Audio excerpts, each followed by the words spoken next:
Perek HaMoicher es Asfina Daf Tzadi, sponsored the Refuah Shalema for Ben Yamin Chaim Ben Sora. Rabbi Yehuda states in the name of Rab, one is prohibited to keep an inaccurate measure in his possession. The Torah prohibits this, Lo yeh beveischa efa v'efa gedola uktana. Rab adds, even a urinal, one could sanitize and reuse it as a measure. Places where there are government seals or inspections for faulty measures. The Gemara agrees with Rav Papa that where there are government seals, one can possess an inaccurate measure. A buyer would not permit the seller to use one without a seal. However, a seller may be confident he can avoid a government inspection. For example, Friday afternoon, close to Shabbos, when people are rushing, one may use an inaccurate measure. The Gemara describes different sizes of measures for liquid and dry goods.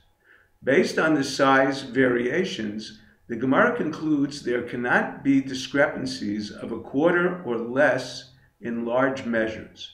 Buyers would not recognize such slight differences except in small measures. Liquid measures are not restricted to quarter differences because these measures were used in the Beis Hamikdash. The Kohanim were able to discern even slight discrepancies in large measures. Therefore, the Chachamim did not prohibit their general use. Shmuel used the maximum increase in size of measures as a sixth.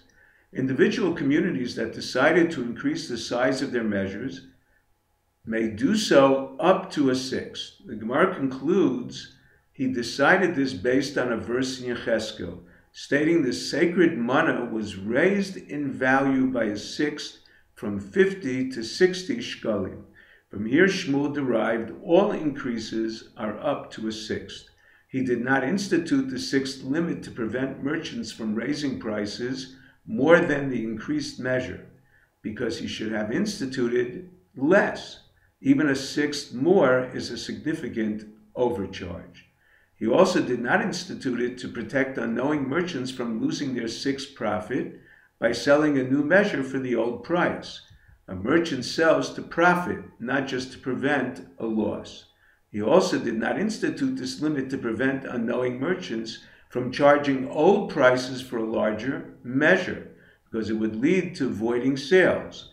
By instituting the maximum as a sixth, the merchant cannot void the sale, only request compensation. Rava stated sales of measured items, unlike other merchandise, can be voided for discrepancies less than a sixth.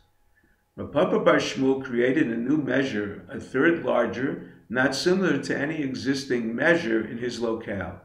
Pumbedisa did not accept it because it was a third more than their half tarkav. Pupunya did accept it. The Gemara describes sinners that Hashem never forgets.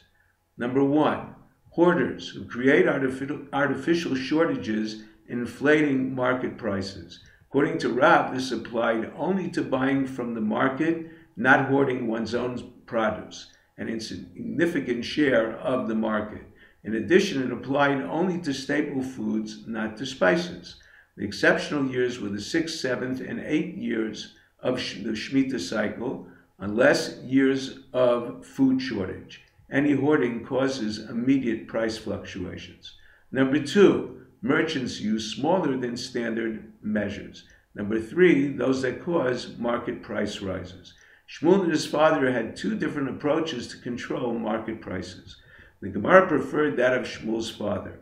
His father sold his produce early in the season to establish a low price to remain the whole season. Shmuel waited to sell until later, the more expensive time of the season, for a lower price. By establishing an early low price, Shmuel's father contributed more to the welfare of the poor.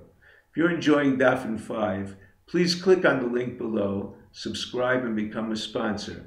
Have a shvua tov, a good tvach. Thank you.